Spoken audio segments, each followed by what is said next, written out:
ហើយចូលបាន3ថ្ងៃបងប្អូនគឺធ្វើតេស្តស្ដាប់បាន3ថ្ងៃហើយថ្ងៃនេះគឺបង្ហាញអំពីចំណាប់អារម្មណ៍និងបទពិសោធន៍បាន3ថ្ងៃអញ្ចឹងនេះបងប្អូនអាចមើលទៅលើរូបរាងវាសិនទៅគឺ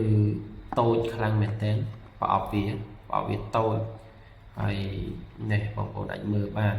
ពីក្រោយនេះគឺជាកាប Bluetooth AirPod ចំនួន4បងប្អូន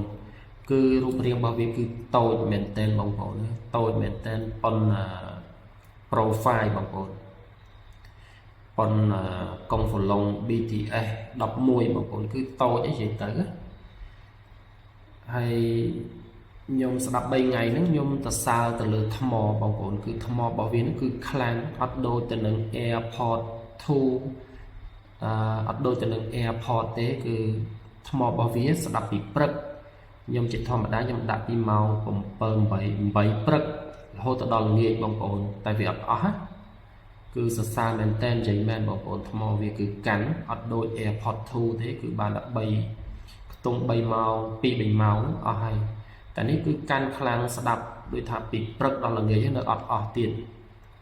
ប៉ុន្តែខ្ញុំអត់បើកចម្រៀងរហូតទេបងប្អូនគឺខ្ញុំពេលខ្លះខ្ញុំបើកពេលខ្លះខ្ញុំសម្រាកអញ្ចឹងណាតែខ្ញុំទុកស្ដាប់ notification និងស្ដាប់ចម្រៀងខ្លះបងប្អូនតែវាអត់អស់អញ្ចឹងណាបងប្អូនអញ្ចឹងឃើញថាថ្មវាគឺកាន់បានល្អមែនទែនបងប្អូនសម្រាប់កាសមួយនេះ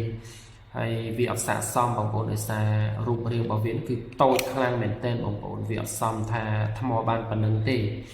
អញ្ចឹងបងប្អូនមើលទៅគឺតូចខ្លាំងមែនទែនហើយវាកាន់បានដល់ល្ងាចហើយនៅតែអត់អស់នេះបងប្អូនគឺឆ្ងល់ដែរបងប្អូនគឺទៅគឺសម័យឥឡូវនេះគឺទំនើបរបស់ធូរថ្លៃហើយកាន់ថ្មអញ្ចឹងបងប្អូននឹងហើយសម្រាប់សំឡេងរបស់វាបងប្អូនគឺសំឡេងវាលើបាសបានធ្ងន់ល្អបងប្អូនគាត់ថាវាអត់ឈ្នះពពួក AirPod Pro ទេបងប្អូន AirPod Pro មានប៉ុងហើយពពួកនេះវាអត់មានប៉ុងអញ្ចឹងបងប្អូនអញ្ចឹងវាយើងបើកខ្លាំងក៏វាអត់ងុំដែរវាអត់ណែនតិចដែរ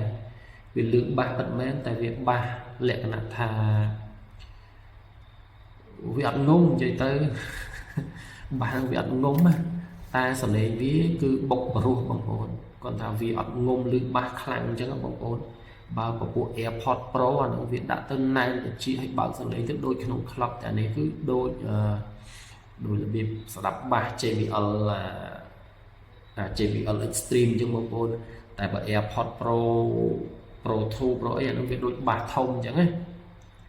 តែនេះវាស្ទើរជាងដោយសារវាអត់មានប៉ុងវាអត់ណែនតិចបងប្អូនអញ្ចឹងបើទោះជាយើងបើកខ្លាំងប៉ុណ្ណាក៏វាដូចថាវាមិនណែនខ្លាំងដូចពពុះប៉ុងដែរតែតាមពិតសលេងវាលើបាសអានឹងដូចខ្ញុំនិយាយអញ្ចឹងបងប្អូនគឺកាសហ្នឹងវាដូចជាពពុះ Extreme វាលើសលេងបុកបាសបែបពិបាករ៉ាយរាប់ណាបងប្អូនតែបើសិនជាបងប្អូនសាកបណ្ដឹង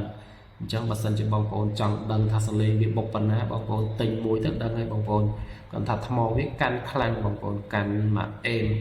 ខ្ញុំសូមសរសើរបងប្អូនដោយសារកាសនេះវាតូចខ្លាំងអញ្ចឹងហើយគុណភាពរបស់វាគឺកាន់ថ្មបានយូរបានប៉ុណ្្នឹងអញ្ចឹងណាអញ្ចឹង